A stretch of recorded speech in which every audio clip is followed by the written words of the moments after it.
bonsoir à tous. Donc Solange Nadi, sénatrice de Guadeloupe. Aujourd'hui, je suis, en tant que vice-présidente de cette commission d'enquête, je remplace le président Rittmann, qui n'a pu être à l'audition. Donc voilà, pour me présenter rapidement. Donc mes chers collègues, après avoir entendu le représentant du groupe Parfait, notre commission d'enquête sur l'utilisation des aides publiques aux grandes entreprises et à leurs sous-traitants entend maintenant M. Stéphane Ayotte, merci d'être là, directeur général du groupe Ayotte, M. Olivier, vous m'excuserez si je fais un impair, Rouetz de Plamp, c'est ça, directeur de l'audit et du développement, et M. Bruno Fuster, directeur juridique, afin de mieux cerner les spécificités des territoires ultramarins. L'audition de ce jour est enregistrée et diffusée en direct et elle fera l'objet d'un compte-rendu sur le site du Sénat. Messieurs, avant de vous donner la parole, je vous rappelle qu'un faux témoignage devant notre commission d'enquête est passible des peines prévues aux articles 434-13, 434-14 et 434-15 du Code pénal. Je vous remercie par ailleurs de nous faire part de vos éventuels liens d'intérêt en relation avec l'objet de la commission d'enquête. Non? D'accord. Je vous invite à prêter serment successivement de dire toute la vérité, rien que la vérité, en levant la main droite et en disant « je le jure ». Donc, vous ouvrez le micro, oui, pour le faire. Merci. Je le jure. Je le jure. Je le jure. Très bien, merci. Notre commission d'enquête, dont les membres ont été nommés le 15 janvier dernier, poursuit 3 objectifs principaux. Tout d'abord, établir le coût des aides publiques octroyées aux grandes entreprises, entendues comme celles employant plus de 1000 salariés et réalisant un chiffre d'affaires net mondial d'au moins 450 millions d'euros par an, ainsi que le coût des aides versées à leurs sous-traitants. Ensuite, déterminer si ces aides sont correctement contrôlées et évaluées, car nous devons veiller à la bonne utilisation des deniers publics. Enfin, réfléchir aux contreparties qui pourraient être imposées en termes de maintien de l'emploi au sens large lorsque des aides publiques sont versées à de grandes entreprises qui procèdent ensuite à des fermetures de sites, prononcent des licenciements, voire délocalisent leur activité. Pouvez-vous présenter succinctement votre groupe? Quel regard portez-vous sur les aides publiques? Quelles sont les principales différences entre les aides versées en France et celles octroyées dans les pays où votre groupe est présent? Quel est le montant global des aides publiques reçues par votre groupe en 2023 en France? En particulier, quel est le montant des subventions? Quel est le panorama de vos sous-traitants et des aides qu'ils perçoivent? Avez-vous le sentiment que les aides publiques aux entreprises sont suffisamment suivies et évaluées en France? Quelles sont, selon vous, les aides dont l'efficacité est avérée, celles dont l'efficacité est douteuse? Quelles seraient vos propositions pour renforcer l'efficience des aides publiques octroyées aux entreprises? Seriez-vous favorable à l'introduction de conditions ou de critères qui permettent d'évaluer l'efficacité des aides? Quelles devraient être alors les limites à la conditionnalité de ces aides? Je vous propose de traiter ces questions dans un propos liminaire de 20 minutes environ. Puis le rapporteur, M. Fabien Gay, à ma droite, vous posera quelques questions pour approfondir certains points. Enfin, les membres de la commission d'enquête pourront également vous interroger s'ils le souhaitent. Donc, le temps imparti est assez, quand même, on est à 1h30, 1h20. Je vais vous céder rapidement la parole pour ce propos liminaire. Je vous remercie. Merci, Madame la Présidente.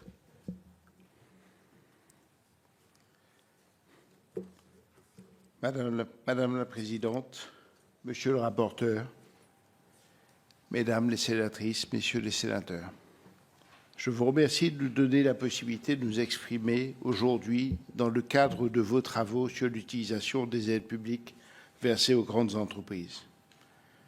Quelques mots sur notre groupe. Bernard Ayotte, mon père, a créé sa première entreprise en 1960. Les établissements Bernard Ayotte, une entreprise individuelle de moins de 5 salariés. Très vite, conscient qu'une entreprise doit se diversifier pour ne pas être dépendante d'un seul métier, il se développe sur différents territoires français d'outre-mer et dans différents secteurs d'activité. Les activités principales de GBH aujourd'hui se structurent autour de 3 pôles.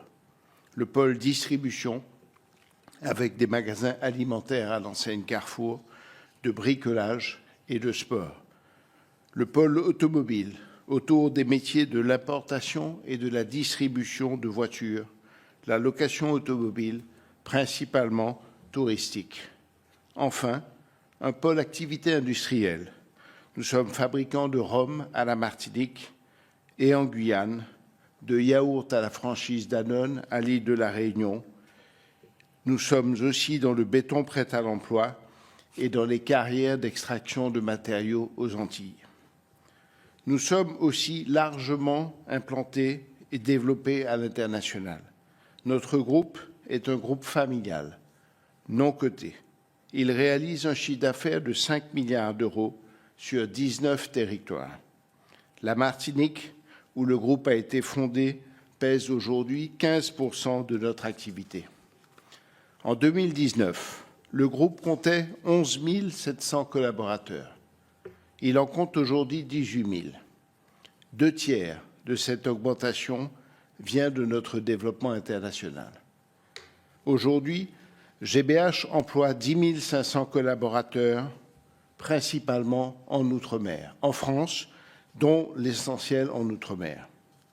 Nous sommes le premier employeur privé de l'Outre-mer. Nous avons recruté plus de 2000 CDI depuis 2022. 75% des postes d'encadrement de nos entreprises sont tenus par des cadres issus des territoires où nous sommes implantés. Notre groupe est très attaché à l'évolution de ses collaborateurs. Nous avons demandé depuis de nombreuses années à nos cadres dirigeants d'identifier au sein de la population employée de leur filiale ceux qui, selon eux, avaient un potentiel d'évolution rapide à des fonctions d'encadrement. À cela, nous proposons des programmes de formation adaptés sur une longue durée. Ainsi, nous avons pu réaliser 200 promotions internes vers des postes de cadre au cours des 3 dernières années. Nous nous impliquons beaucoup dans la formation des jeunes sur nos territoires. Près de 1250 stagiaires rémunérés et apprentis ont été accueillis depuis 2022.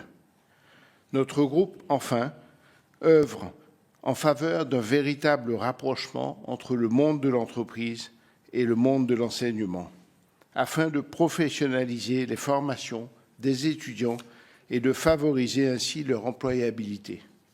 Nous concevons avec les écoles et les universités avec lesquelles nous travaillons des programmes de formation qui ont concerné des centaines de jeunes sur nos territoires et qui nous ont permis de réaliser de très nombreux recrutements. Nous menons plusieurs fois par an aussi des actions dans l'Hexagone pour aller au contact des ultramarins qui y résident et leur proposer des postes dans leur territoire d'origine au sein de notre groupe.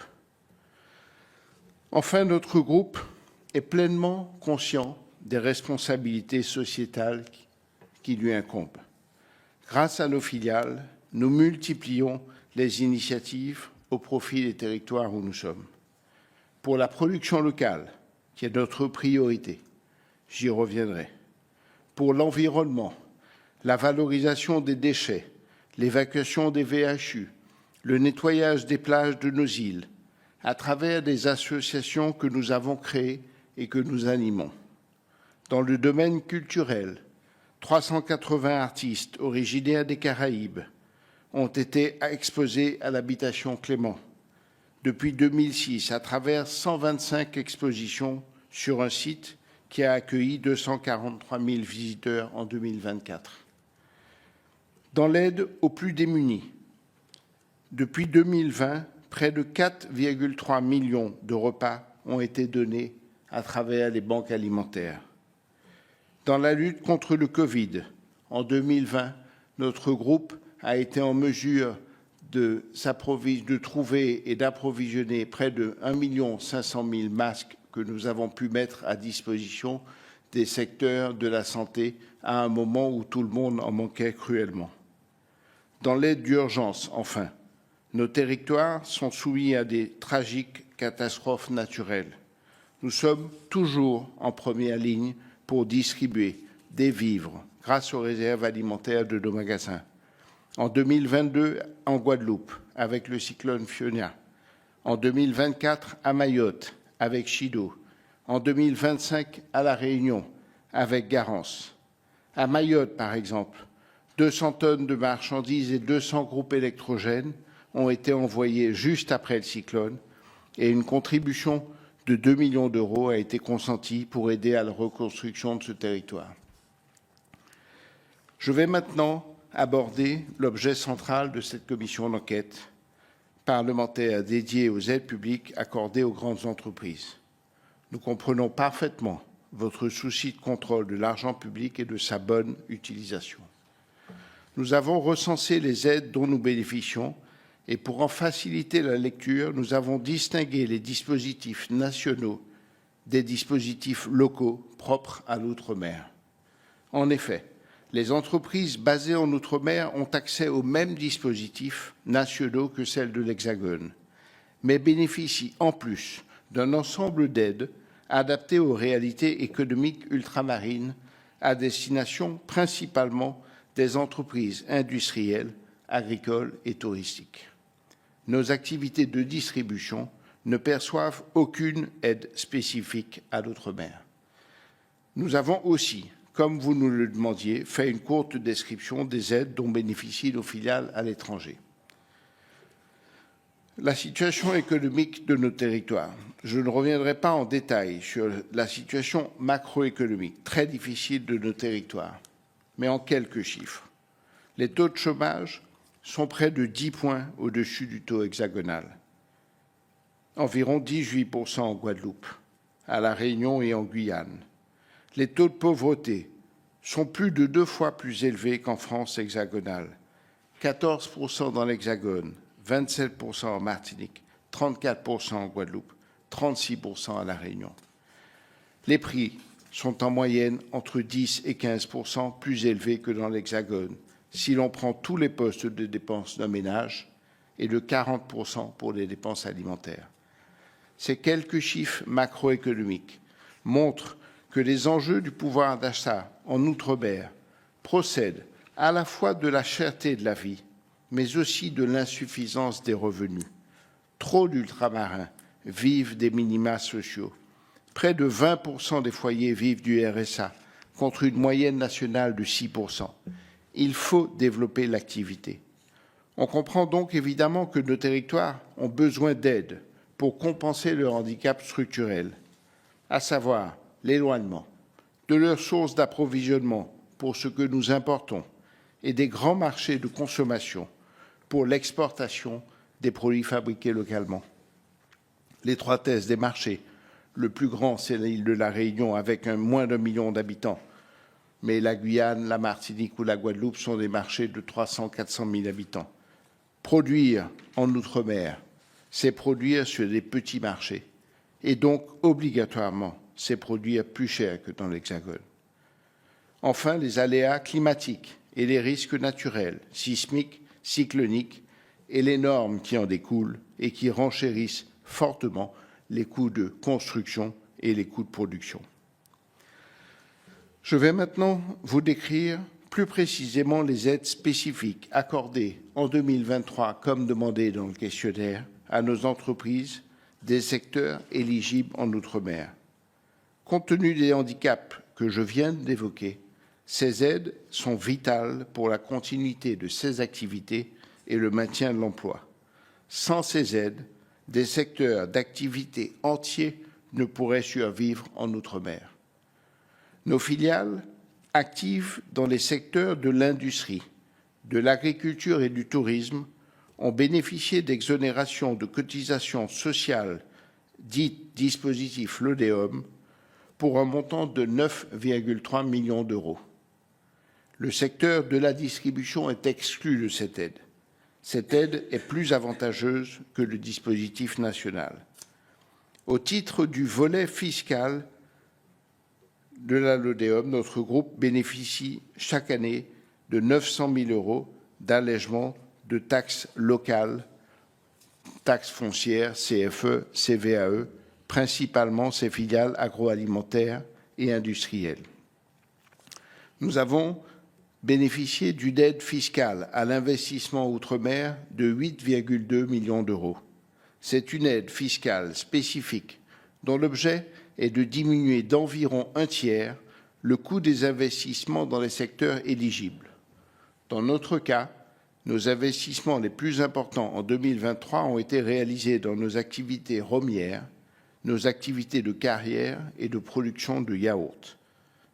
Il faut noter qu'à partir d'un seuil de 1 million d'euros de base, ces aides sont soumises à un agrément préalable. Autre aide spécifique outre-mer. Notre groupe a reçu en 2023 5,5 millions d'euros au titre de l'aide compensatoire banane. Cette aide permet la survie d'une filière qui emploie environ 10 000 personnes aux Antilles françaises. Elle assure la moitié des revenus des exploitations antillaises et vise pour l'essentiel à compenser les écarts de coût de la main-d'œuvre entre la banane antillaise et la banane sud-américaine, dite banane dollar. Nos exploitations représentent environ 10 000 tonnes pour une production totale aux Antilles de 200 000 tonnes. Sur un marché européen qui en consomme, lui, 5,5 millions de tonnes. L'essentiel du marché européen est tenu par la banane dollar, qui est très agressive en prix et qui bénéficie depuis 2010 de baisses continues de droits de douane et donc d'une facilité toujours plus grande à pénétrer le marché européen.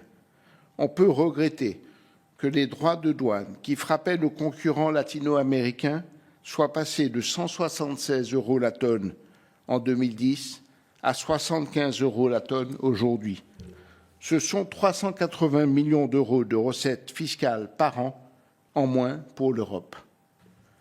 Malgré l'aide de 129 millions d'euros dont bénéficie l'ensemble de la production de bananes des Antilles, une aide qui ne pèse pas sur le budget national puisqu'elle est intégralement financée par les fonds européens, ce secteur souffre et le maintien de cette aide est absolument vital. Pour l'exportation de ces rhums, notre groupe bénéficie d'un allègement des droits d'accise, dans la limite d'un contingent en volume, et cette diminution des droits représente une aide de 3,6 millions d'euros.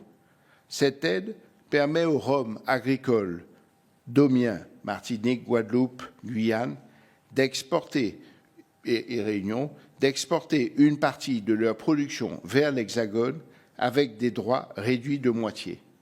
Sans cette aide, c'est toute la filière canne, sucre, rhum qui serait menacée. À Mayotte, l'ancien dispositif du CICE a été maintenu et représente pour notre groupe une aide annuelle de 1 million d'euros. En Martinique et en Guyane, nos distilleries ont bénéficié d'une aide à la transformation de la canne en rhum agricole de 900 000 euros. Cette aide annuelle ancienne est très contrôlée. Son objectif est d'améliorer la compétitivité des rhums agricoles européens face aux rhums de mélasse. Enfin, les entreprises industrielles de l'outre-mer doivent importer une partie des éléments nécessaires à leur production et bénéficient d'une aide sur le coût d'acheminement que l'on appelle l'aide au fret. Dans notre cas, cette aide couvre à hauteur de 50% au maximum le fret des bouteilles en verre que nous importons pour le rhum et qui ne sont pas fabriquées localement, des cartons, des étiquettes, des adjuvants pour le béton ou des ferments lactifs ou des pots pour les yaourts que nous fabriquons à l'île de la Réunion. Nos filiales ont bénéficié d'une aide au fret de 500 000 euros en 2023. Les activités de distribution, type Carrefour et autres, qui importent des produits finis, ne perçoivent aucune aide au fret. Comme vous avez pu le noter, toutes ces aides outre-mer, spécifiques outre-mer, sont très ciblées. Je vais maintenant vous parler des aides publiques relevant du droit commun. L'exonération de charges patronales, ex-dispositif Fillon, pour les bas salaires est le dispositif national le plus important. Il représente pour notre groupe 18,7 millions d'euros d'aide en 2023. Ces aides ont renforcé notre compétitivité et notre capacité d'investissement et elles ont facilité notre dynamique d'embauche. La deuxième aide importante est le crédit d'impôt mécénat, égal à 60% des dons effectués en faveur d'acteurs du secteur non lucratif. Dans notre groupe, elle a été de 4,3 millions d'euros en 2023. Les 2/3 de ces dons sont des dons alimentaires dont j'ai parlé tout à l'heure et pour 1/3 des dons en faveur du mécénat culturel que nous réalisons principalement à la Martinique. Enfin, nous avons reçu 2,2 millions d'aides au titre du recrutement de jeunes en apprentissage. Concernant les aides publiques dans les pays étrangers, l'essentiel de nos activités à l'international sont dans les secteurs de distribution et ne bénéficient pas d'aides publiques. Nous n'avons touché que 1,6 million d'euros d'aide à l'étranger en 2023. En revanche, nous avons noté que des dispositifs existent dans ces pays pour aider l'agriculture et l'industrie de ces pays. Par exemple, les États-Unis subventionnent à hauteur de près de 400 millions de dollars leur rhum, Bacardi et Captain Morgan pour qu'ils utilisent pour communiquer massivement sur leur marque en Europe. En synthèse, qu'ont représenté ces aides pour notre groupe? En 2023, les aides à l'investissement perçues par notre groupe se montent à 8 millions d'euros, toutes liées à des dispositifs spécifiques en Outre-mer. Cette même année, notre groupe a investi 306 millions d'euros. En 2023, les aides publiques à l'exploitation s'élèvent à 47 millions d'euros, dont 21 millions d'euros d'aides spécifiques Outre-mer et 26 millions d'euros d'aides relevant du dispositif national.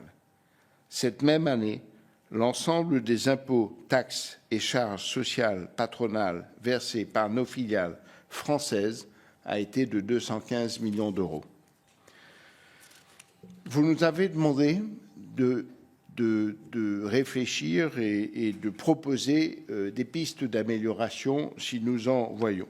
Pour renforcer l'efficience des aides publiques aux entreprises, plusieurs leviers peuvent être actionnés. Le premier, c'est de mieux cibler les aides. Évaluer l'intérêt des dispositifs d'aide aux entreprises avant leur mise en place. Évaluer régulièrement, ex post, l'efficacité des aides publiques et, le cas échéant, amender ou supprimer les dispositifs inefficients. Nous considérons, comme nous l'avons exposé, que les aides spécifiques à l'outre-mer répondent à ce critère de ciblage. Concernant les aides nationales, et précisément le CICE, on peut en regretter le saupoudrage. Nous pensons, a posteriori, qu'il aurait été plus judicieux et plus compétitif de concentrer le CICE sur des secteurs particuliers pour créer des chocs de compétitivité. Pour l'outre-mer, je pense au secteur hôtelier, qui est en concurrence avec des îles voisines, Sainte-Lucie, la République dominicaine pour les Antilles, mais l'île Maurice pour la Réunion, et qui n'ont absolument pas les mêmes charges. En revanche, les modes opératoires, je disais que les aides outre-mer étaient bien ciblées, mais les modes opératoires de ces aides peuvent être largement améliorés. Il faut simplifier et rendre plus lisible l'accès aux aides. Les critères d'éligibilité sont hétérogènes pour un même dispositif selon les services de l'État, régions. Pour un même investissement, il nous faut présenter des dossiers différents à chaque administration concernée qui le jugera selon ses critères propres. Il n'existe pas de base de données unique et complète permettant de recenser de manière exhaustive l'ensemble des dispositifs disponibles pour un territoire donné. Cette fragmentation impose aux entreprises un travail de recherche chronophage pour identifier les aides mobilisables. Cette complexité, enfin, pénalise particulièrement les petites et moyennes entreprises. Réduire aussi la complexité administrative en centralisant les démarches sur une plateforme unique. Aujourd'hui, trop de guichets, trop de référents, trop de supports d'information, parfois contradictoires. Ceci est un frein majeur à leur accessibilité et leur efficacité. Le récent outil mis en ligne par les fonds européens, e-Synergie, pourrait être étendu aux bailleurs de fonds français. Accélérer les délais. Pour l'aide à l'investissement en Outre-mer, le délai d'instruction d'un dossier peut varier entre 1 et 2 ans.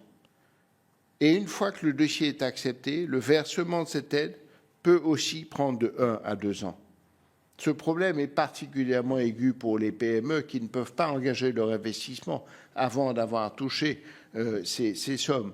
Or, s'ils souhaitent faire ces investissements, c'est qu'ils ont un besoin souvent immédiat. Et ce délai de 2 ou 3 ans qui, de fait, leur est imposé peut avoir des conséquences dramatiques.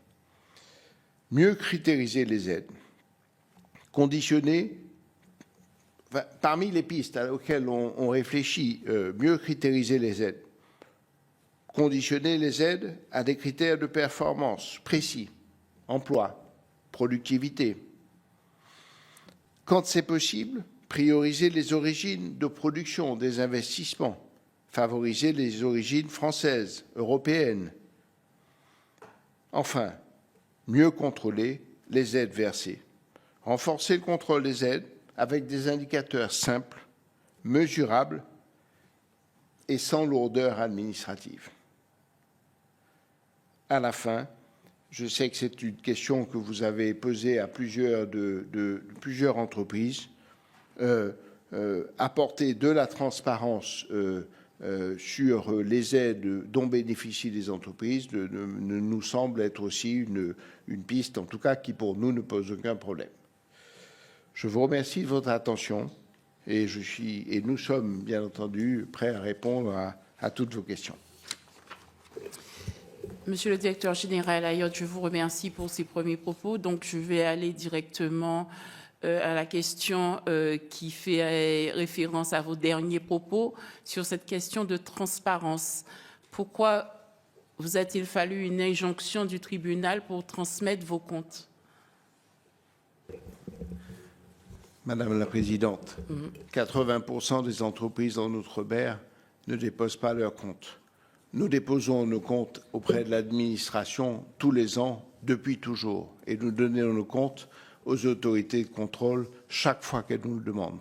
Mais nous ne souhaitions pas en faire la publicité.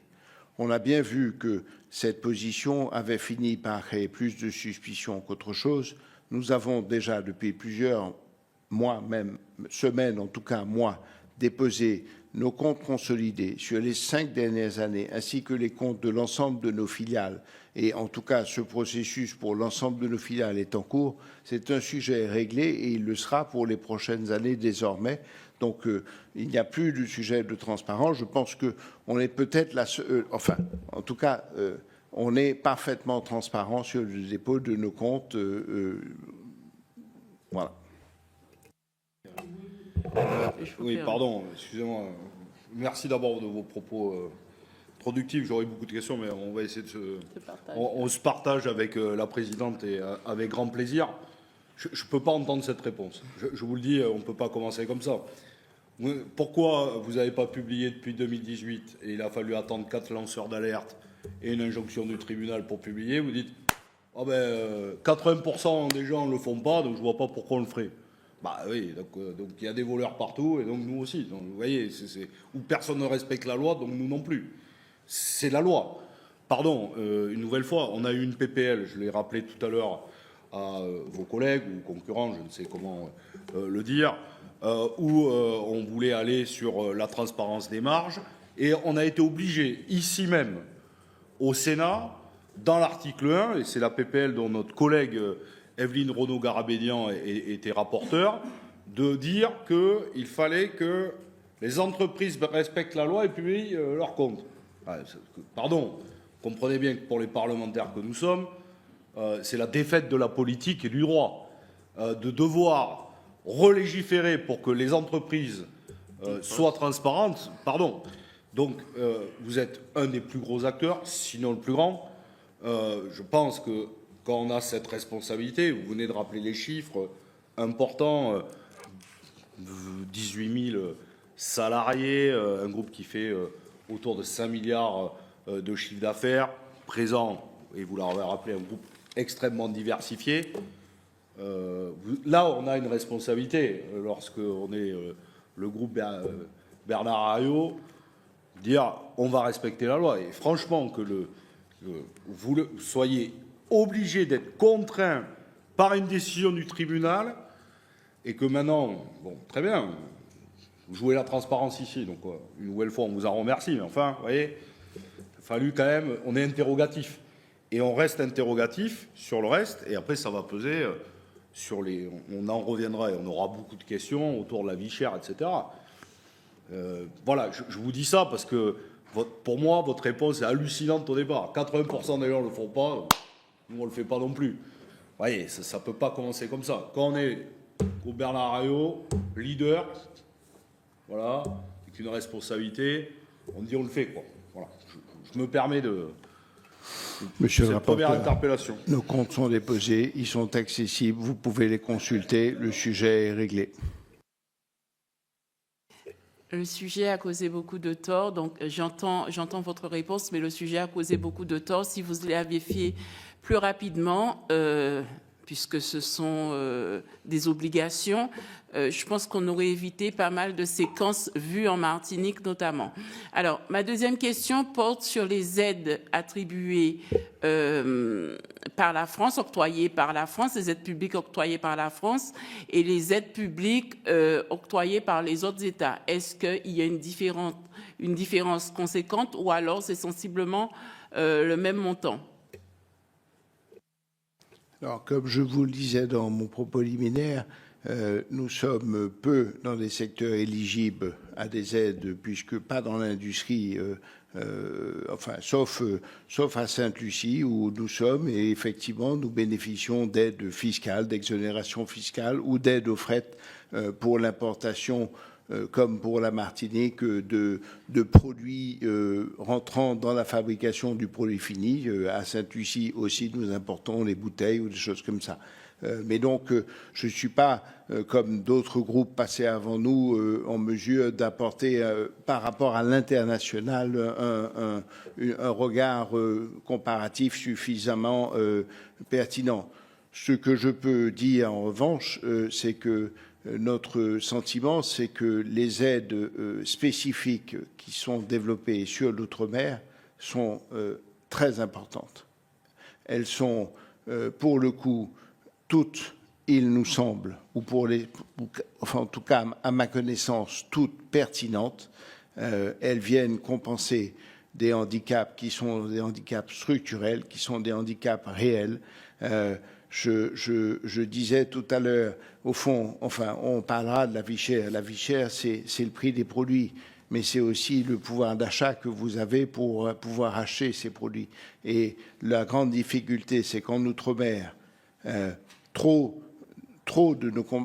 nos compatriotes sont trop nombreux à ne pas avoir d'emploi, à vivre des minima sociaux, et donc à avoir un pouvoir d'achat trop faible. Et quand votre pouvoir d'achat est faible, même ce qui n'est pas cher est trop cher. Donc il faut travailler sur tous les points. Notre conviction, c'est que le développement de la production locale est une donnée essentielle, fondamentale. Comme je vous l'ai dit dans mon propos liminaire, la production locale, ça n'est pas une réponse à la vie chère. Produire localement coûte plus cher que de produire dans l'Hexagone. Mais produire localement, c'est créer de l'activité localement, c'est créer de l'emploi, c'est créer des revenus, c'est créer de la fierté. Et tout ça est très important.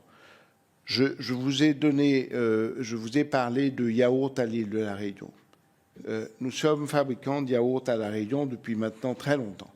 Nous avons une usine de yaourt qui produit 5000 tonnes de yaourt par an. La plus petite usine Danone en France hexagonale fait 100 000 tonnes. c'est-à-dire 20 fois plus. Quand le lundi matin, nous appuyons sur le bouton pour fabriquer le yaourt à la vanille, à 8 heures du matin, à 10 heures du matin, on arrête la production. Parce qu'en 2 heures, on a produit suffisamment de yaourt pour les 15 prochains jours du besoin du marché et que si on en produit plus, compte tenu du fait que c'est un produit à péremption courte, on jettera ce qu'on produit plus. Donc à 8 heures et à 10 heures, on arrête. Mais on fait un yaourt à la vanille ensuite. Il ne faut pas qu'il ait le goût du produit précédent. Donc il faut laver les machines, il faut laver tous les circuits. Je dis ça pour dire que nous avons un outil industriel qui, en théorie, peut produire 100 et dans les faits, produit 18. Plus de 80% de son temps à l'arrêt. La même usine dans l'Hexagone produit, qui en théorie peut produire 100, produit entre 80 et 90. En réalité, il appuie sur le bouton de la même référence le 1er janvier et finalement, il n'arrête jamais sa production parce qu'il produit pour un marché de 60 millions d'habitants. C'est pour ça que ce secteur, l'exemple, j'ai voulu vous donner cet exemple parce qu'il traduit la problématique de la production locale sur le territoire et des raisons pour lesquelles les aides fiscales à l'investissement ou la LODEOM, les aides qui permettent de baisser les charges, sont essentielles. Parce que sans elles, cette production locale n'existerait pas. On parle beaucoup d'autonomie alimentaire sur nos territoires. Nous, on est convaincus que c'est une bonne idée, qu'il faut tout faire pour augmenter l'autonomie alimentaire. Je crois que ça n'est pas dire la vérité que de dire qu'on arrivera à l'autonomie alimentaire. Un territoire comme l'Hexagone n'y arrive pas non plus. Donc, a fortiori, ça n'est pas de petits marchés comme les nôtres. Mais plus on pourra augmenter, mieux ça sera. Et des acteurs comme nous, y compris côté distributeurs, nous souhaitons et nous priorisons la place de la production locale dans nos magasins parce qu'on est convaincus que c'est une donnée très importante. Si vous permettez, vous avez parlé de pouvoir d'achat et j'ai l'impression que vous tournez le sujet de la vie chère sur le pouvoir d'achat. Pourriez-vous envisager de diminuer vos marges pour augmenter ce pouvoir d'achat en accordant de meilleurs salaires?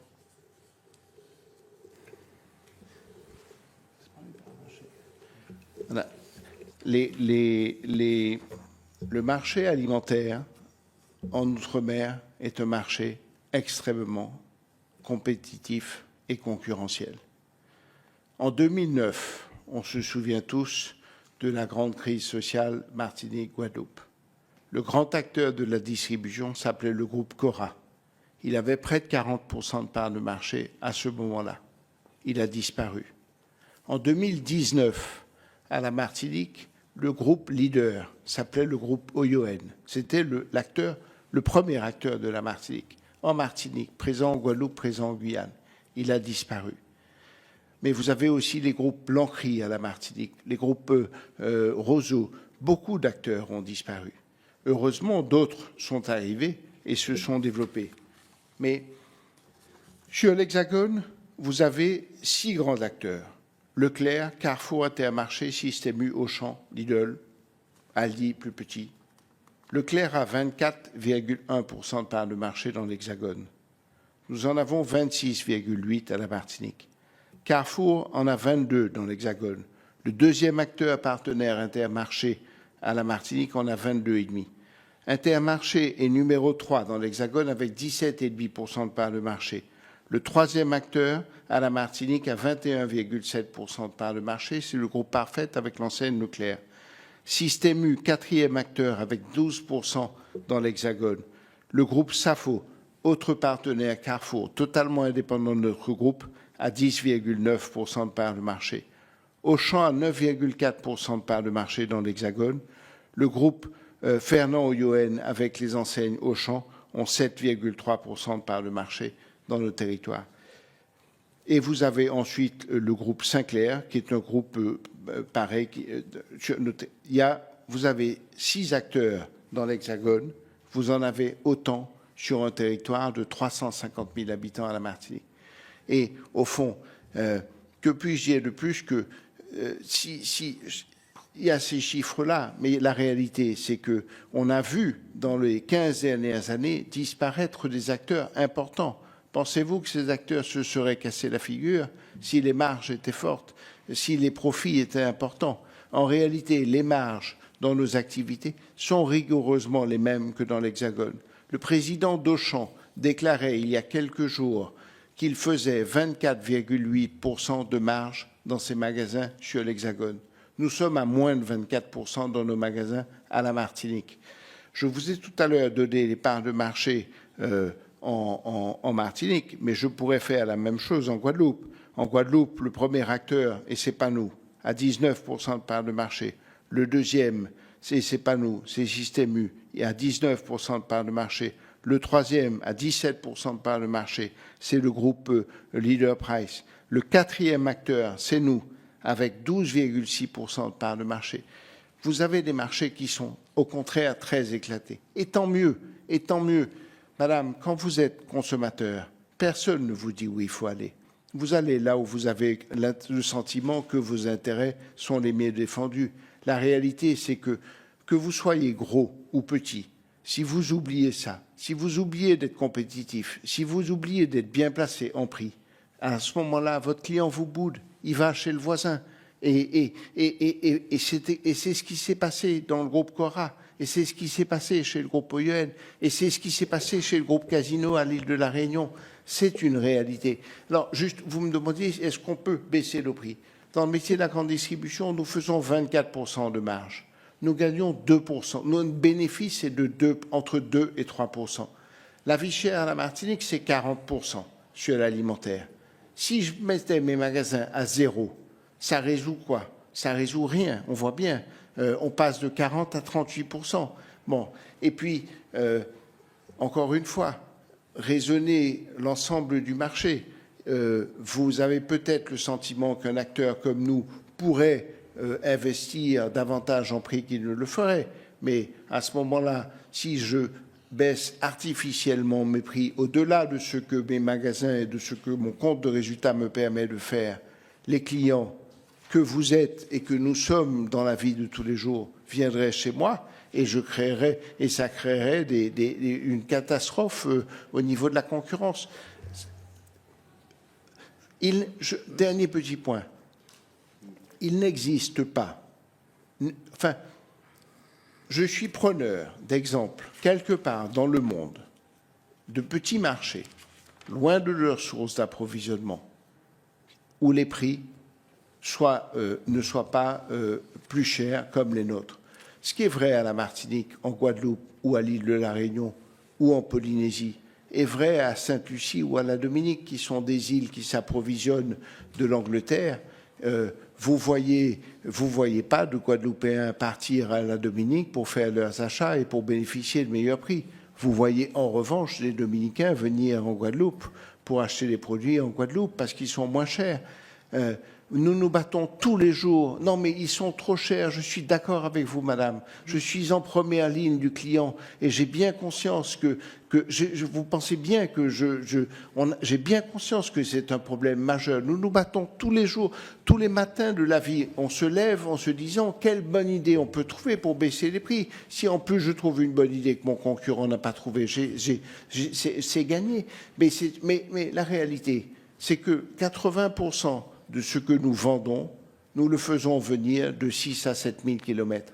Alors, on a parlé d'autonomie alimentaire, on a parlé de production locale, on pourra parler de normes, on pourra parler du fait qu'on doit pouvoir acheter davantage dans nos bassins géographiques. La République dominicaine est un pays qui a une industrie plus importante que la nôtre. C'est très compliqué aujourd'hui d'aller acheter, des problèmes de normes. On est des îles qui font partie de l'Europe et qui avons des contraintes. Mais il faut trouver des pistes. Mais en réalité, nous sommes exactement... Hawaï, les produits alimentaires sont 50% plus chers qu'au milieu des États-Unis.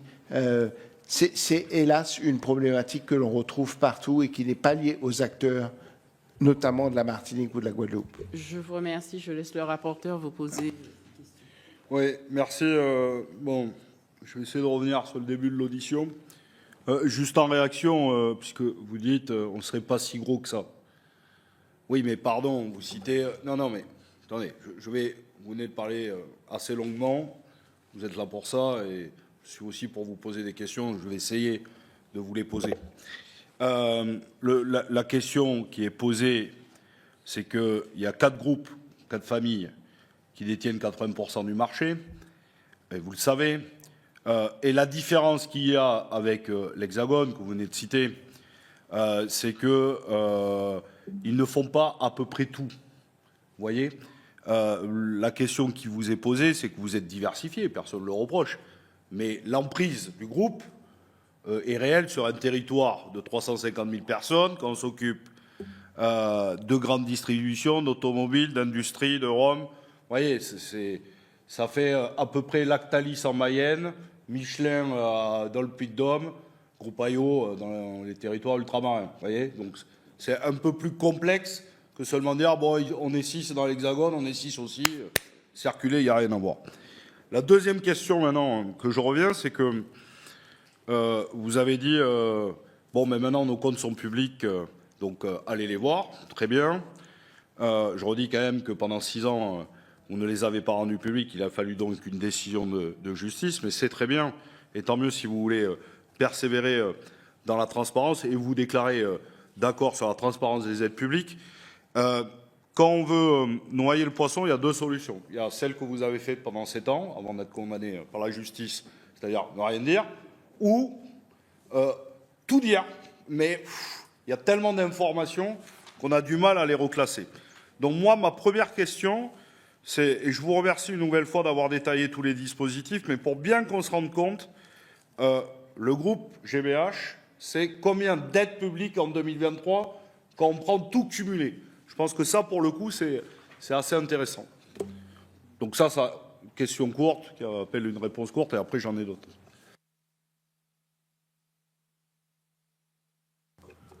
Monsieur le rapporteur, je vous ai donné ce chiffre dans la synthèse. Les aides spécifiques outre-mer que nous toucherons sont de 8 millions d'euros et les aides publiques à l'exploitation outre-mer et nationale s'élèvent à 47 millions d'euros. Donc 47 et 8, ça fait 55 millions d'euros. Tout compris. Avec exonération, oui. l'assis sur le Rhum, tout oui. ce oui. que vous nous avez détaillé. Absolument.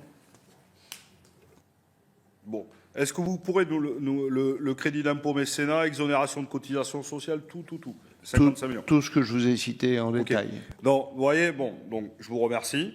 Si vous pouvez nous le transmettre par écrit, ça aidera nos... Je veux les remercier d'ailleurs parce que c'est une longue journée. Surtout pour l'administration, donc je vous remercie ceux qui travaillent depuis plusieurs semaines à nos côtés et qui font ces comptes rendus, etc. Ma deuxième question, donc 4,9 milliards de chiffre d'affaires en 2023, 1,7 milliard c'est la marge commerciale, mais on n'a pas la marge brute, et 227 millions le résultat net. En mis en comparaison avec 55 millions d'aides publiques, je me dis que la France est un beau pays. C'est pas mal. Parce que justement, quand vous avez cité, vous dites vous avez d'autres filiales à l'étranger, 1,6 million ailleurs. Peut-être que vous pourriez concourir à d'autres aides. Là, 55 millions d'aides et 227 millions de résultats nets, c'est pas mal. Voilà. Qu'est-ce que vous en pensez? Monsieur le rapporteur, je ne vais pas ou je ne peux pas porter de jugement sur les aides nationales qui sont décidées pour l'ensemble des entreprises nationales. Nous en bénéficions, mais elles sont pas décidées par nous. Ce que je peux vous dire, c'est que les aides spécifiques outre-mer dont bénéficient nos entreprises éligibles sont des aides indispensables, quel que soit l'acteur. Au fond, qu'est-ce qu'une aide publique? La traduction, je le crois, il me semble, d'une stratégie d'un État. Une aide publique est décidée par un État parce qu'il considère, soit qu'il veut augmenter l'autonomie alimentaire sur l'outre-mer, par exemple, et favoriser le développement de la production locale, soit parce qu'il veut maintenir une activité agricole forte, et notamment le secteur de la banane, parce que 10 000 emplois à la clé, c'est un enjeu considérable. Et au fond, que les acteurs qui sont dans ces métiers, soient gros ou petits, avec ces aides, ils ont la possibilité de développer une activité efficace et pérenne. Sans ces aides, leur activité ne fonctionnerait pas. S'il n'y avait pas ces aides outre-mer, nous ne serions pas fabricants de yaourt à l'île de la Réunion. On se serait cassé la figure, où on n'aurait aucune perspective de rentabilité, et donc on serait sorti de ce marché.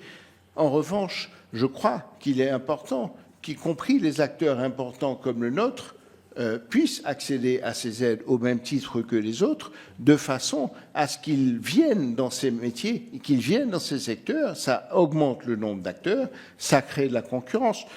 Vous disiez tout à l'heure qu'on est dans beaucoup de métiers. D'abord, sincèrement, ma conviction, enfin, je vous l'ai dit dans notre propos liminaire, mon père, quand il a commencé sa vie professionnelle, très vite a été convaincu que quand on est NAIT sur un petit marché, il faut essayer, il faut faire plusieurs métiers, et assez vite convaincu qu'il faut être sur plusieurs territoires. Je l'entends souvent dire qu'il croit beaucoup plus dans la pérennité d'une entreprise, même de taille modeste, présente sur plusieurs territoires, qu'une entreprise importante sur un seul. Mais vous n'arriverez pas à me convaincre. Je suis déjà convaincu qu'il vaut mieux se diversifier et être présent partout. Donc là n'est pas la question, pas une remise en cause. Moi, ce que je redis, c'est que notre commission d'enquête, elle n'est pas une commission d'enquête sur votre groupe en particulier, elle est sur les aides publiques par les grandes entreprises et leur utilisation. Donc, je redis, mais comme j'ai dit aux autres, je dis que la France est un très beau pays et vous nous entendrez personne, je crois, dire qu'il ne faut pas accompagner des groupes industriels de distribution comme le vôtre. Mais je replace tout dans un contexte. On a beaucoup de chefs d'entreprise, et vous l'avez dit, il y a trop de normes, il faut simplifier ce qu'on peut partager, mais beaucoup appellent à moins d'État, mais en même temps appellent aussi, et c'est une contradiction forte, dont vous le redites, il faut absolument des aides publiques, donc toujours moins d'État d'un côté, mais toujours plus d'aides publiques. Et je vous fais remarquer que quand on fait le global de l'aide publique, elle s'élève à 55 millions d'euros pour un résultat net qui s'établit autour de 227 millions. Donc un quart quasiment. Donc c'est pas négligeable. C'est tout ce que je fais remarquer. Moi, ma question maintenant, elle est, vous ne l'avez pas dit, est-ce que vous pouvez nous donner la marge brute du groupe et est-ce que vous pouvez nous donner aussi le montant de l'impôt sur les sociétés que vous payez chaque année? L'ensemble des groupes l'ont fait. En général, ils sont plutôt fiers de le faire. Donc, allez-y, puisque vous avez appris la transparence il y a quelques semaines, je vous invite à aller au bout.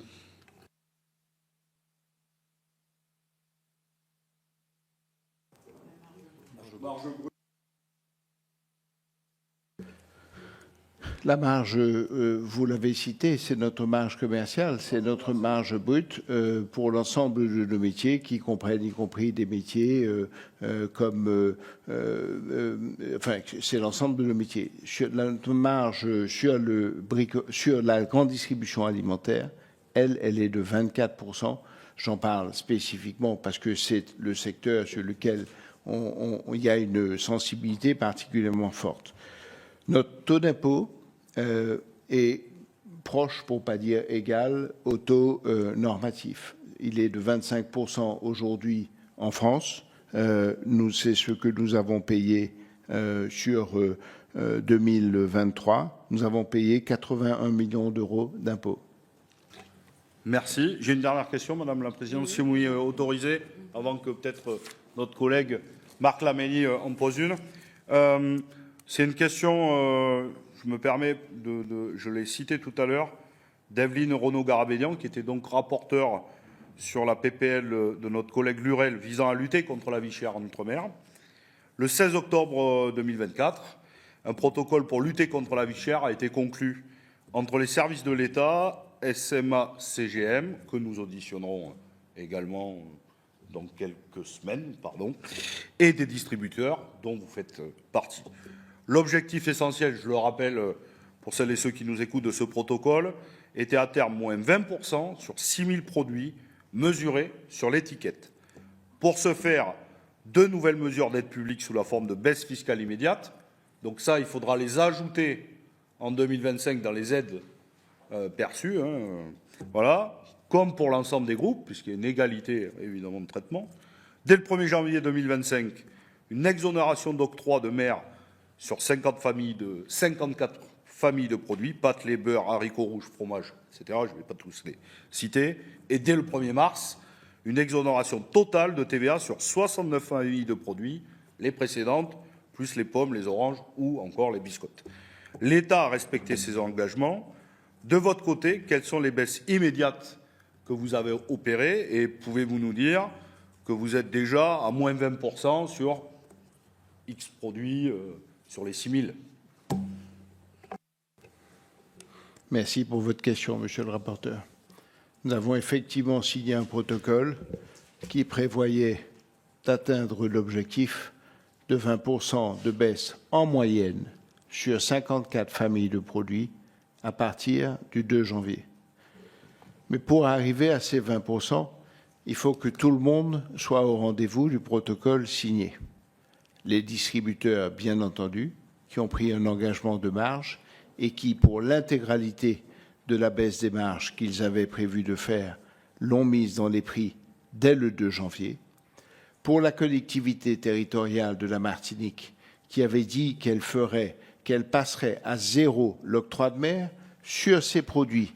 Mais je précise que ça n'est pas la recette de la collectivité ne baisse pas d'1 euro, puisque cette baisse d'octroi de mer, cette mise à 0 et donc ce manque à gagner sur ces 54 familles de produits est répercuté sur d'autres familles de produits. Donc l'effort budgétaire, et vous parlez d'aide d'État éventuellement à donner, il n'y a pas, c'est poche droite, poche gauche. Hélas, pas chez nous, mais en réalité, il n'y a pas 1 euro de baisse de recettes pour la collectivité. Pour l'État, c'est pareil. L'État a fait le choix de passer la TVA à 0 sur ces 54 familles et même sur un peu plus que ça, mais l'État a dit « je répercute ce manque à gagner sur d'autres produits ». Donc, à ce stade, les seuls acteurs qui ont fait un vrai effort sur leur marge ou sur leur rentabilité, ce sont les distributeurs. Le troisième acteur, c'est l'État. Alors, l'État avait 2 casquettes. Une casquette TVA, sur laquelle il a été au rendez-vous, en effet, avec du retard, mais lié au fait qu'il y a eu des dissolutions qui n'ont pas permis la mise en œuvre au 2 janvier comme prévu. Depuis, ça a été fait, depuis très peu de temps, et la répercussion dans les prix a été immédiate. Les efforts des distributeurs pour la totalité des engagements qu'ils avaient pris, plus la mise à 0 de l'octroi de mer et de la TVA, a permis une baisse dans nos magasins, en moyenne, sur ces 54 familles de produits, de 12%. On était à un peu moins de 10% avant la péréquation de l'État sur la TVA, on est désormais à 12%. L'objectif, c'est 20. Mais pour arriver au 20, et ça a été clairement dit dans le protocole, il faut baisser les frais d'approche. Il faut faire ce qu'on appelle la continuité territoriale. Et donc, il était prévu que l'État prenne en charge, pour un montant de l'ordre de 12 à 14 millions d'euros pour ces 54 familles de produits, baisse les frais d'approche qui donc permettraient de baisser le prix de revient de ces produits et donc d'arriver aux 20% en moyenne. Là encore, 20% en moyenne, ça veut dire que vous avez beaucoup de familles de produits et nous-mêmes, aujourd'hui, nous sommes à 12% en moyenne. Malheureusement, je n'ai pas le détail de la liste avec moi, mais je pourrais vous montrer que beaucoup de familles importantes, comme les pâtes alimentaires par exemple, sont à 15 ou 16%, d'autres à 17 ou 18%, et d'autres à 8 ou 9%, puisque, au fond, la valeur des produits, chaque famille de produits a des prix de revient différents en fonction de la valeur que vous mettez dans un conteneur, mais je crois que M. Parfait, avant moi, vous a expliqué ce point en détail. Donc, pour arriver au vin, il n'y a pas d'autre solution que la baisse des frais d'approche par l'État. En tout cas, c'est le seul dispositif que nous imaginons pérenne. Et c'est et c'est l'esprit du protocole qui a été signé. Donc, vous dites, si vous êtes en train de dire, c'est l'État qui ne joue pas le jeu. Puisque, je continue mon propos, puisque pour cette baisse, la collectivité a joué le jeu, mais l'État a dit il faut reporter sur d'autres produits. Et je prends un exemple qui est très critique, que moi, je n'arrive pas à comprendre. Autrement dit, on va payer la farine pour faire un gâteau moins cher, mais par contre, on ne pourra pas offrir un livre à son enfant. Je continue. Vous avez parlé de production locale, vous avez parlé d'autonomie alimentaire. Est-ce que vous pensez une entreprise qui bénéficie d'aides publiques comme la vôtre pourrait soutenir cette agriculture locale, cette production locale, et comment? Comment vous envisagez et est-ce que vous l'envisagez? Merci.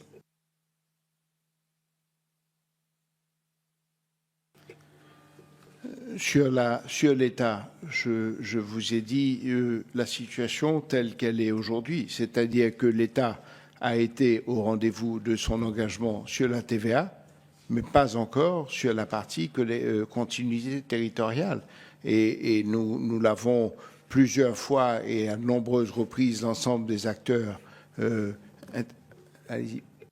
Je me permets de vous couper. Non, parce que la TVA, ce sera toujours la même, puisqu'on la reporte ailleurs, sur d'autres produits.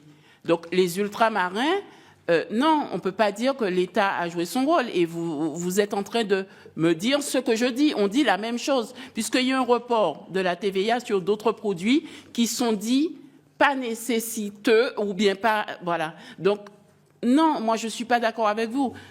Dites-nous, sincèrement, l'État doit jouer dans les territoires ultramarins son rôle pour la continuité territoriale. Dites-le nous. Osez nous le dire pour qu'on puisse comprendre qu'il y a possibilité d'aide publique, mais on va jusqu'au bout et on va, pas pour l'entreprise, mais pour le résident ultramarin. Pas pour aider l'entreprise, pour aider le pouvoir d'achat. Osez nous le dire ce soir. Merci. Madame, je suis obligé d'être précis. Le protocole qui a été signé prévoyait, tant pour l'octroi de mer que pour la TVA, une péréquation, c'est-à-dire une baisse ciblée sur ces 54 familles de produits avec une répercussion sur d'autres. Vous avez raison, à la fin, c'est un jeu à somme nulle. L'intérêt, néanmoins, qu'on peut y voir et que les différents acteurs, mais nous n'étions qu'une partie de ces acteurs, c'est qu'on permet la baisse des prix sur des produits de consommation courante qui sont incontournables et nécessaires, y compris pour les plus nécessiteux, et quitte à ce que, et d'ailleurs on le voit sur l'octroi de mer, il y a eu des répercussions de taux sur des produits qui sont beaucoup moins en tout cas beaucoup moins de consommation courante et obligatoire en termes de dépenses pour le consommateur. Le deuxième point, vous m'avez interrogé sur la production locale. Je crois que si vous interrogez les industriels ou les producteurs, le monde agricole de l'outre-mer, je crois pouvoir dire qu'ils vous diront que nous sommes leur premier partenaire. Mon père, il y a 30 ans, a fondé ce qu'on appelle l'association des industriels, les NPI, l'association des industriels à la Martinique. C'est désormais une association qui s'est développée dans l'ensemble de l'outre-mer et qui centralise les problèmes de l'industrie. Notre groupe a démarré dans ces métiers avant d'aller dans les métiers de la distribution. Ça fait partie de notre ADN le plus profond, de nos convictions les plus profondes que c'est quelque chose d'essentiel. À la Martinique, par exemple, il y a 2 ans, notre enseigne Carrefour, nous avons signé avec l'ensemble des partenaires du monde agricole un projet, j'aurais dû avoir mieux révisé ma fiche, mais dans lequel justement on a mis, y compris avec nos clients, un système d'aide. Chaque fois qu'un client dépensait une certaine somme dans nos magasins, on abondait pour créer une caisse pour mettre le pied à l'étrier de jeunes agriculteurs à la Martinique. Nous avons pu débloquer 100 ou près de 200 000 euros pour ces jeunes agriculteurs. Je crois qu'une vingtaine d'entre eux se sont vus mettre le pied à l'étrier pour commencer. Et enfin, est-ce que ça suffit? Non. Est-ce qu'il faut faire plus? Bien entendu. Est-ce que vous pouvez compter sur nous pour œuvrer, y compris davantage? Nous demandons à nos équipes d'être très proches des structures Iguavi, Iguaflore, de travailler avec les filières, parce que à l'île de la Réunion, par exemple, si on prend le fruits et légumes, sur les légumes, je suis même pas sûr qu'on importe quoi que ce soit. On a face à nous 2 coopératives agricoles très fortes, qui au fond, en plus, elles sont 2, elles consolident les achats, les productions des producteurs de la Réunion. Elles sont très fortes et 90% de ce que nous vendons est acheté localement auprès de ces coopératives. Il faut qu'on améliore cette organisation à la Martinique et en Guadeloupe. Elle est trop défaillante encore. On y travaille.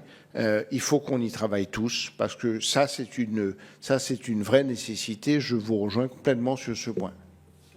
Je me permets, parce que quand même la question de 40% de prix supplémentaires dans les territoires ultramarins par rapport à la métropole, il n'est pas totalement justifié. Alors j'entends, vous nous dites, comme votre concurrent tout à l'heure, c'est les frais d'éloignement, nous on n'y est pour rien, nos marges sont exactement les mêmes que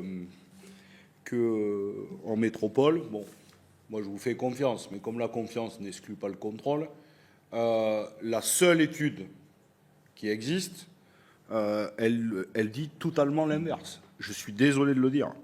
Elle dit, par exemple, que c'est Christophe Girardier, qui est un cabinet de conseil qui n'est pas un truc de gauchiste, un truc assez libéral, vous voyez. Donc je le cite, qui dit que sur un produit à 10 €, son prix de 5 à 7% plus élevé peut se justifier par l'éloignement. Le reste, c'est la marge. Et donc, c'est la seule étude que j'ai.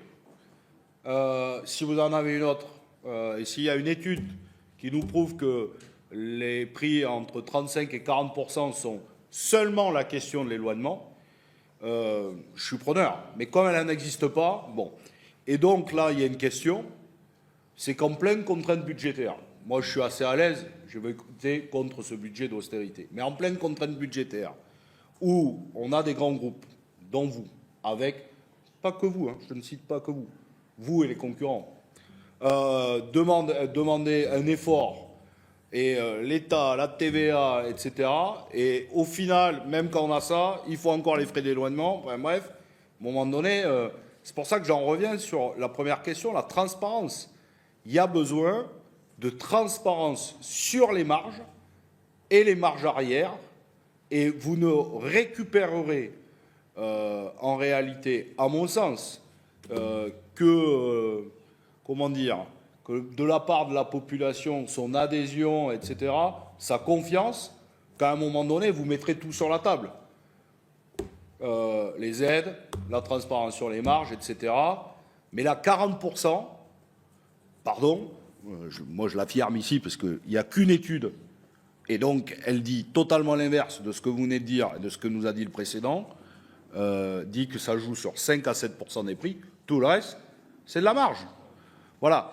Et donc là, il y a une question. Je pense que quand on fait 227 millions, qu'on a aidé à hauteur de 55 millions, le résultat net, Je pense que la question autour de la vie chère de nos compatriotes qui n'arrivent plus à boucler leur fin de mois partout en France, et c'est hexagone comme territoire ultramarin, mais encore plus dans les territoires ultramarins, à un moment donné, moi je pense qu'il faudra en passer par la loi. D'ailleurs, entre nous soit dit, je ne suis pas le plus révolutionnaire ici, puisque même Manuel Valls, qu'on ne peut pas accuser d'être Che Guevara, est plutôt lui aussi d'abord sur ce concept, de dire on va demander des comptes quand même aux grands groupes. Voilà, je vous redis ça parce que je pense que cette situation ne peut pas durer et on ne peut pas avoir des groupes qui font des marges comme les vôtres, assez conséquentes, mais on ne les connaît pas, mais assez conséquentes et qui à un moment donné, on ne peut pas vivre dans un océan de malheur.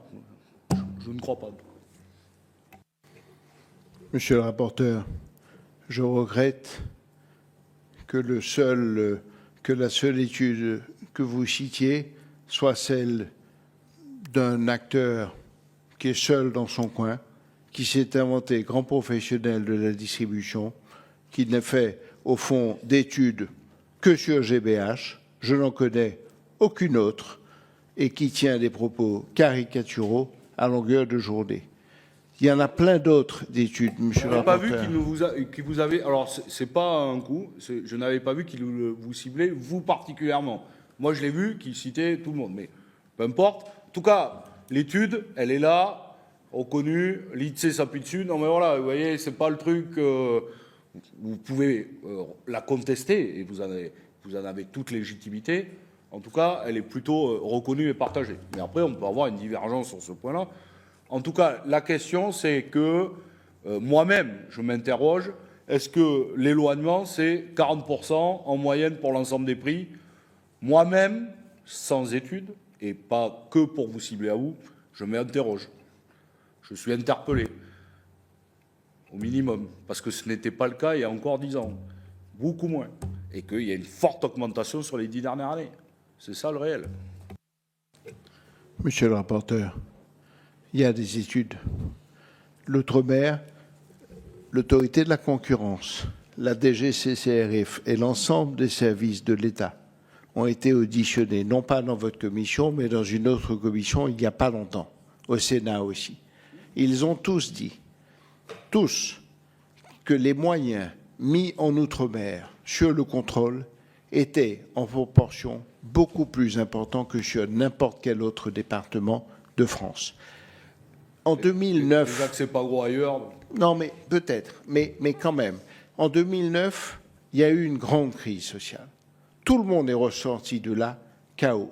Et alors, pour le coup, je suis d'accord avec vous, nous-mêmes, entreprises, on a senti que, légitimement, tout le monde s'interrogeait sur la construction des prix, pourquoi les choses sont ainsi, et qu'il y avait un vrai problème de compréhension. Le gouvernement, à ce moment-là, a mandaté à l'autorité de la concurrence une étude très approfondie. Elle a disséqué nos marchés sur l'alimentaire, mais pas que. Elle est arrivée à la conclusion que le problème n'était pas ni dans le comportement des acteurs, ni dans les marges, mais elle n'a pas dit le monde est parfait. Elle a, par endroits, soulevé des points d'amélioration possibles. On ne reproche pas à une entreprise privée de faire du profit. Hein. Non, mais... Et entre profit et surprofit et surprofit...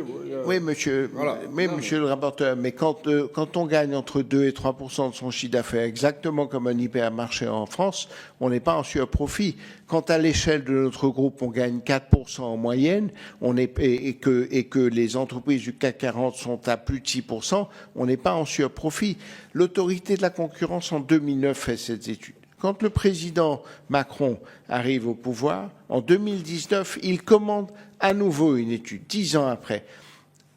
Les équipes de l'autorité de la concurrence viennent sur place. Je suis désolé, mais je crois qu'on peut apporter un peu plus de poids à l'autorité de la concurrence, qui, il me semble, est une autorité parfaitement indépendante, que le consultant dont vous avez cité, qui n'a pas de collaboration. Enfin, bon... il y a eu d'autres études. Un cabinet Sudry a fait des études, a montré que, et ça a été repris dans le préambule du protocole, que 67% du coût d'approvisionnement des marchandises venait de l'éloignement. Monsieur Parfait vous l'a dit, 5 000 € de conteneurs, c'est pas que le fret, c'est l'ensemble de la chaîne d'approvisionnement, y compris quand on met le conteneur sur le bateau, etc. Ça, elle s'impose à nous. Si je pouvais payer 3 000 €, je rêverais de payer 3 000 €, parce qu'à ce moment-là, mes prix baisseraient, mais c'est 5 000.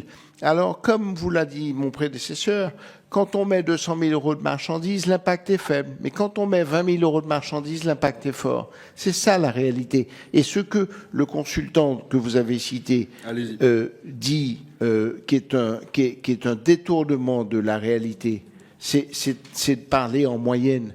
Parce que je peux vous dire que si vous venez dans notre hypermarché à la Martinique, pour acheter un iPhone, une télévision ou un ordinateur, vous l'achèterez au même prix que dans l'Hexagone. Et ça, on n'en parle pas. En revanche, et c'est vrai, mon paquet de pâtes alimentaires, quand il est arrivé sur le port de Fort-de-France, je n'y ai pas encore touché, je n'ai pas encore pris 1 € de marge. Il est déjà 50% plus cher. Et donc, raisonner en moyenne, ça ne veut rien dire. Il faut raisonner spécifiquement. Non, et c'est pour ça. Entre 5 et 7, c'est pas 40. Mais bon, très bien, vous le contestez, on a un débat. Moi, je vous invite pour que ce débat soit tranché, parce qu'il n'y a pas que moi qui se le pose. Hein. Je crois que tout le monde, vous voyez, est largement plus dans la population ici que ici dans cette salle. Moi, je vous invite, ce que nous avons voulu construire avec la PPL contre la vie chère, mais que nous n'avons pas pu faire, c'est la transparence des marges. Il faut aller vers une transparence totale. Parce que là, à partir de là, si vous voulez, là, on peut commencer à parler. On dit, voilà sur quoi on gagne sur les 50 premiers produits, sur 100 produits, sur 200 produits alimentaires, voilà nos marges. Et à partir de là, il y a un débat qui peut s'organiser de façon saine. Moi, je pense que vous n'avez rien à cacher de jouer la transparence totale. Et plus vous le ferez, et plus vous le ferez vite, en plus, là, vous venez de commencer, donc je vous invite à y aller, de continuer dans cela, et peut-être d'être, plutôt que d'être à la ramasse comme pendant 7 ans, d'être à la manœuvre et peut-être leader sur cette question, d'être sur la transparence des marges, et là, on pourra commencer à dire, bon, ben, le réel, est-ce que c'est le transporteur qui, à un moment donné, prend trop de marge? Est-ce que c'est vous? Est-ce que vous voyez? Je pense que vous aurez à gagner à ça. C'est pas ce que j'ai dit sur le transporteur. J'ai parlé en revanche du fait que c'était le même, la même valeur surtout. Mais sur la transparence, vous avez raison.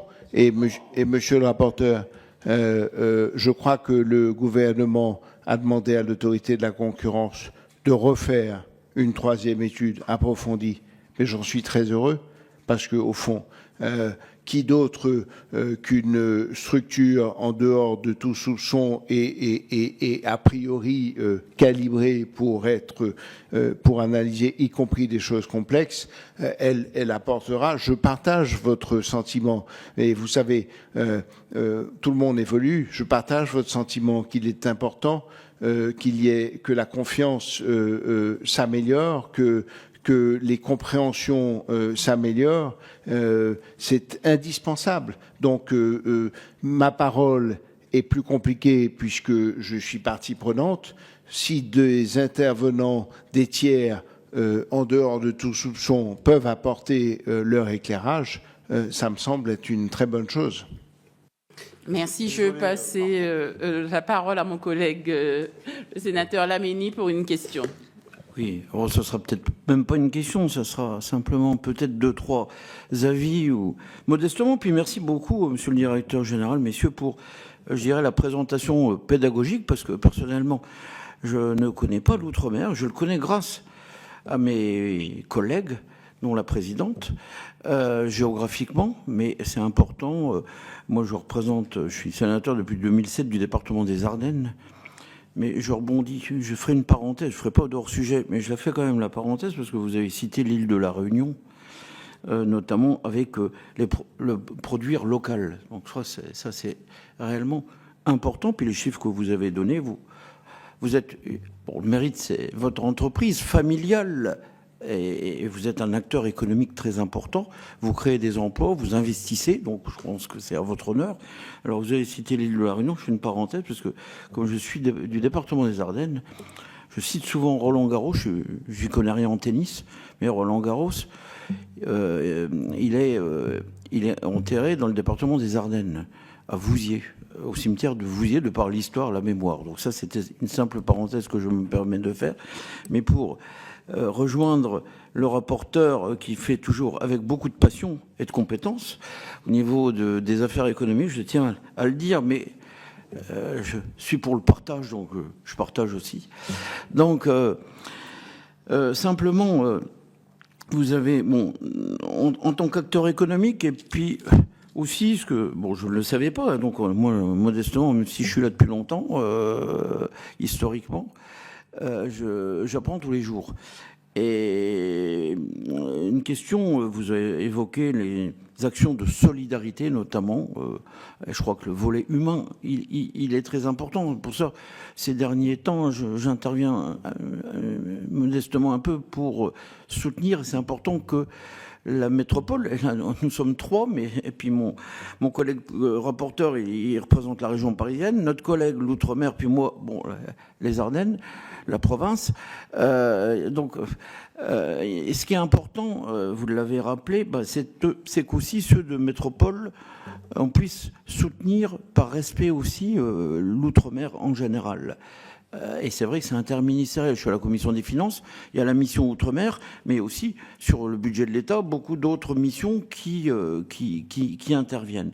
Alors, sur les actions de solidarité, parce que le volet humain, vous avez rappelé les constats, les chiffres, malheureusement, et c'est là qu'on voit les contraintes géographiques, climatiques, catastrophes naturelles. Bon, donc il y a vraiment des actions fortes en direction de l'outre-mer qu'il faut vraiment développer et conforter. Je rejoins tout à fait la présidente et le rapporteur pour, je dirais, leurs propos de solidarité, parce que aider le pouvoir d'achat, vous l'avez rappelé. Alors, les aides publiques, puisque je ne vais pas faire de hors-sujet, mais les aides publiques, vous avez rappelé les chiffres, en gros 55 millions d'euros, alors que bon, de l'autre côté, vous investissez, vous créez des emplois, etc. Alors après, je dirais, c'est vous les responsables, les patrons, moi j'ai absolument rien à dire, sauf que, bon, on est là pour, je dirais, comprendre et analyser les choses avec respect, hein, moi je dis toujours.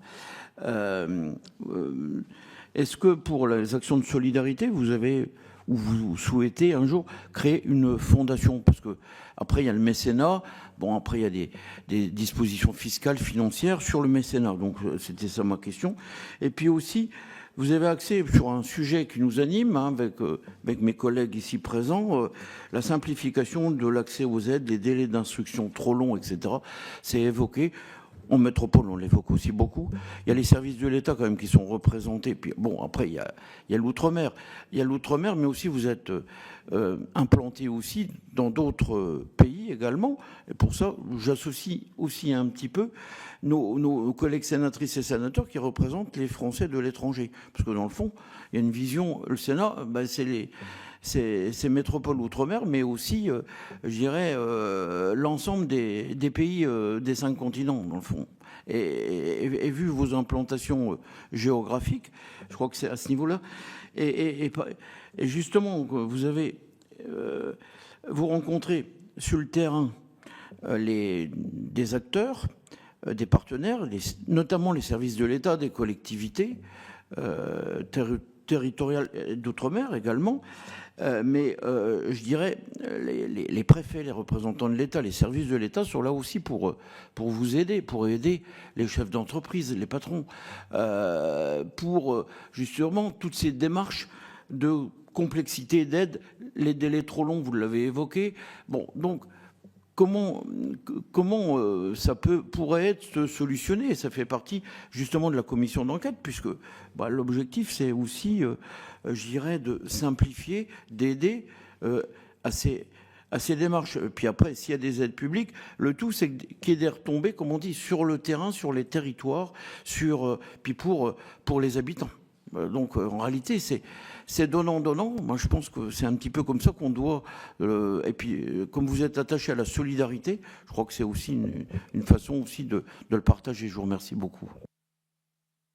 Merci, chers collègues. Donc, vu... Il y a une réponse à apporter ou alors c'était juste un propos de conclusion, je pense. Voilà. Oui, voilà. Donc, je vous remercie pour toutes les informations, hein, Monsieur le Directeur Général. Je remercie pour votre intervention qui alimentera notre réflexion sur le sujet. Je reste quand même perplexe sur certaines réponses. Je vous avouerai que je ne suis pas tout à fait satisfaite. Je ne vais pas dans votre sens. Par contre, je vous invite à plus de transparence, de continuer dans cette transparence.